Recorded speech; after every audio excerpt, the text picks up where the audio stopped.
BPL এ সাকিব খানের ঢাকা আসলে match জিততে পারছে না, না জিততে চায় না? অনেকেই হয়তো প্রশ্ন করবেন যে এটা আবার কেমন কথা? যে একটা দল খেলতে নামলো, তারা ম্যাচ জিততে চায় না, এটা কি হতে পারে? হ্যাঁ, কখনো কখনো হতে পারে। এবং কেন হতে পারে? খেলাটা হচ্ছে একদিকে ক্রিকেট, আর একদিকে টি-টোয়েন্টি, আর একদিকে হচ্ছে ফ্র্যাঞ্চাইজি ক্রিকেট। ফলে ফ্র্যাঞ্চাইজি ক্রিকেটে এটা একটা নিয়মিত ঘটনা হয়। কখনো কখনো ম্যাচ না জিতেও অনেক বেশি লাভবান হওয়া যায় আর্থিকভাবে। এবং আর্থিকভাবে লাভবান হওয়ার জন্য কিছু কিছু দল এরকম পথ আসলে বেছে নেয়। এখন বলতে পারেন যে শুধু টানা ৪ ম্যাচ ঢাকা হেরেছে জন্যই কি এই প্রশ্ন তোলা হচ্ছে? কিংবা আজকের এই যে ম্যাচটা হয়ে গেল রংপুরের বিপক্ষে, এখানে ওই যে আমির হামজা অদ্ভুতভাবে নো বল, বা আলাউদ্দিন বাবুর সেই হোয়াইট বল, এই কারণে বলছি ব্যাপারটা আসলে তা না। এটা প্যাটার্নটাই থাকে কিছু কিছু জিনিস, মানে দুনিয়ার যে জায়গায় আসলে ফ্র্যাঞ্চাইজি ক্রিকেট গুলো হয়, এগুলো দেখবেন যে এইভাবেই হয়। আবার ঢাকার শুধু যে এবার এই ম্যাচ হারছে তা না, আপনি গত আসরে যখন ঢাকা বিপিএল এ খেলেছে, তখন কিন্তু প্রথম ৪ ম্যাচ বোধহয় জিতলো, তারপরে টানা ১১ ম্যাচ হেরেছে। এবারও কি হবে দেখবেন, এই ঢাকা শেষ দিকে গিয়ে ম্যাচ জিতবে, ২-৩টা ম্যাচ জিতবে, এবং তখন হচ্ছে যে অন্য দলগুলোর মানে শেষ ৪ বা সেমিফাইনাল ফাইনাল এগুলো নিশ্চিত যখন হয়ে যাবে, তখন দেখবেন এই ঢাকা ম্যাচ জিতবে। ওগুলোও আসলে ওভাবে ওই প্রক্রিয়ার ভেতর দিয়ে হয়। এখন প্রশ্ন আসতে পারে যে আসলে সাকিব খান তাহলে এত টাকা ইনভেস্ট করলো কেন? আসলে সাকিব খান কি খুব বেশি ক্রিকেটের মানুষ? ওই বোধহয় ক্রিকেট নিয়ে একটা মুভিও করেছিল কোন একটা।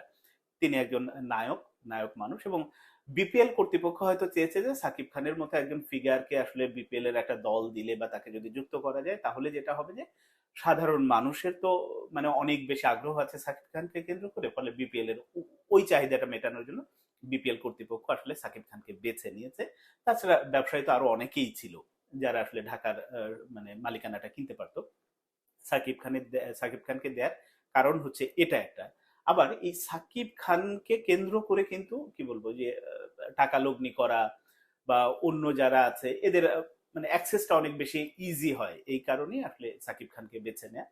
ফলে সাকিব খানের আসলে এইটা নিয়ে ম্যাচ হারলো কি জিতলো কিভাবে কি হলো খুব বেশি দুশ্চিন্তা নেই। এটা তো আমি আগেও বলেছি যে আইসিসির এন্টি কারাপশন ইউনিটে মানে গত বিপিএল, গত ২টা আসরের বিপিএল এর প্রায় ৩০টার বেশি অভিযোগ গেছে, যেগুলো নিষ্পত্তি হয়নি। ম্যাচ ফিক্সিং বলি, স্পট ফিক্সিং বলি, এরকম নানান রকম অভিযোগ আছে।